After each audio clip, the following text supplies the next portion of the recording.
Hello everyone, this is Serious Trivia and welcome to a new 5-part series covering the skill trees of generic characters in the game. This video is part 1 and we'll be covering the champion class. When I say champions, you'll probably automatically think about iconic characters like Guile and Xu Chu, but these are not generic characters. Generic characters are these guys, and they will probably play a dominant role in your mid to late game when all the unique characters start dying to old age. As it says here, champions mainly excel at dueling enemy generals. Their main stat of resolve increases population growth and their own health pools. They are weak against large groups of unit and are best paired with green spear and glaive infantry in their retinues. Now let's take a look at their skill tree. The skill tree for all generic champions look exactly like this. At level 1, the champion will have 2 skills on lock, like shown here. One of those skills will always be one of 3 active or passive abilities located here on the skill tree. When leveling up, each level grants 1 skill point, which can then be used on a new skill that are connected to existing skills by the dashes shown. Of the 15 total skill, a maximum level 10 character can only unlock 11 skills, so picking the right skills in the right order to unlock will play a big role in how useful your character will be. This guide will start with these 3 active and passive abilities, since they will always anchor your character's build. These skills, in order they arrive on the skill tree, are Binding Fury, Earthen's Rampart, and Hamstring. Binding Fury is an active ability that you can use when engaged in combat that does 7.5k in splash damage. This heavy hitting skill is great for clearing out enemy retinues or winning duels. It does have a long cooldown of 60 seconds, but the damage is massive. In terms of stats, it adds 4 points to resolve and 4 points to instinct, which highlights it as an offensive melee ability.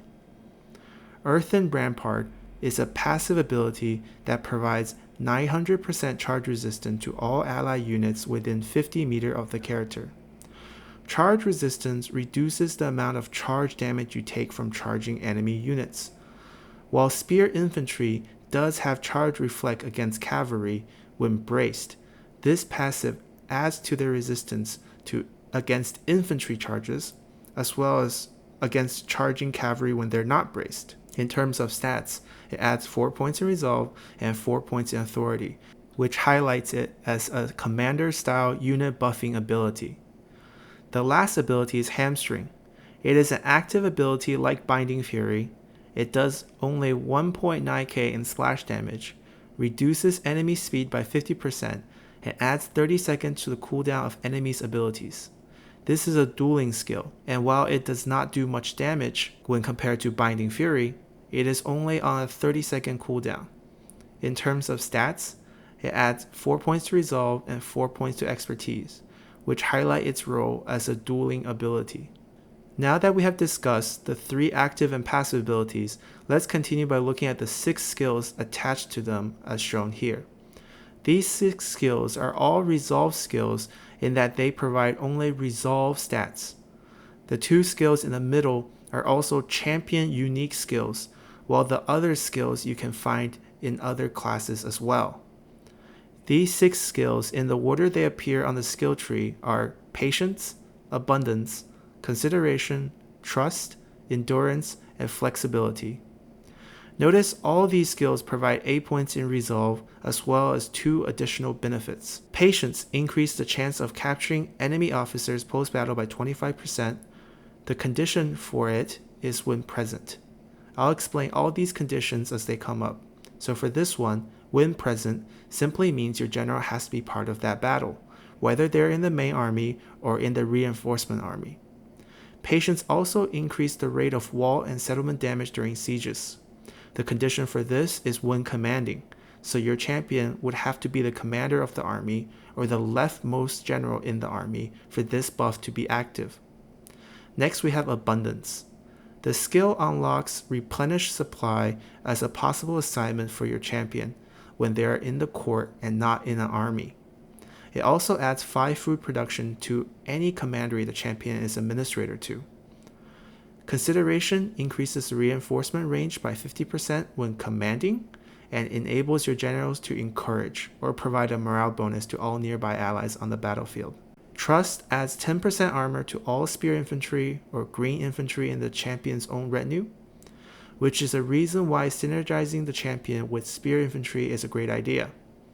Trust also provides 20% income boost from peasantry to the commandery the champion is administrator to. Since trust and consideration are champion exclusive skills, the 20% boost to peasantry income is unique to champions, thus making them the best administrator to peasantry income, food, and population focused commanderies. Lastly, we have endurance and flexibility.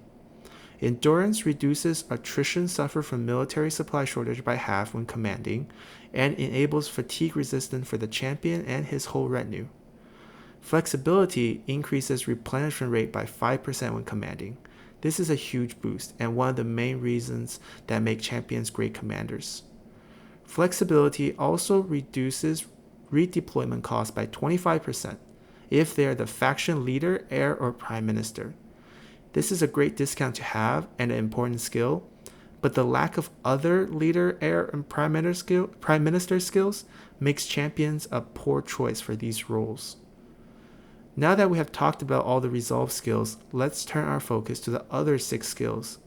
These 6 skills are Guile, Intuition, Wisdom, Vengeance, Mobility, and Reach. As you can see from the color code and stats being boosted, these skills are taken from other classes.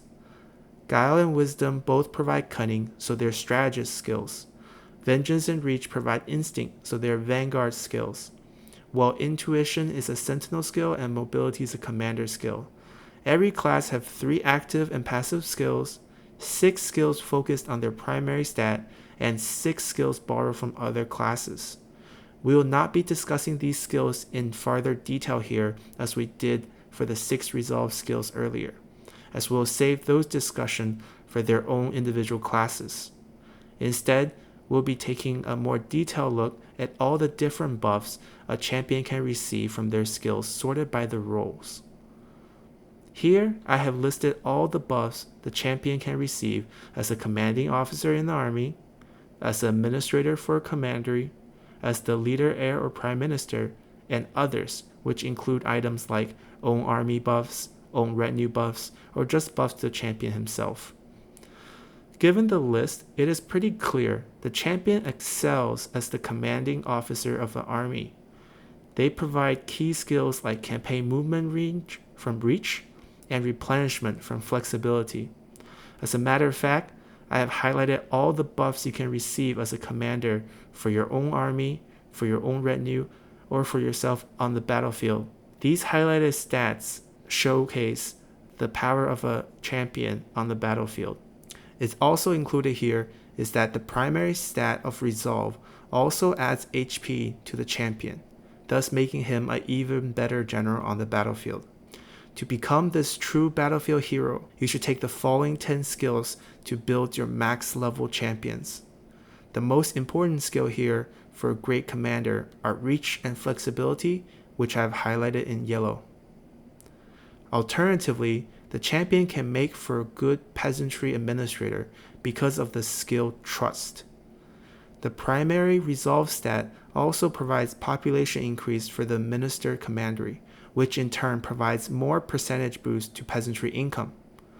For the proper administrator, you only need to focus on the following 4 skills. As you have noticed, 3 of these skills are skills we abandoned as an army commander. So if you have identified a champion as a candidate for an administrator role because of some great administrator trait they might have, then it behooves you to level them up differently than an army commander and keep them out of the field. This will maximize their efficiency as administrator and add an upkeep free garrison to that commandery. I hope you find this guide to be helpful. If you enjoyed it, please remember to like, subscribe, and comment below to support the channel. The next part of this series will be covering commanders and will drop tomorrow, so stay tuned for that. Hope you guys have an awesome day. Bye.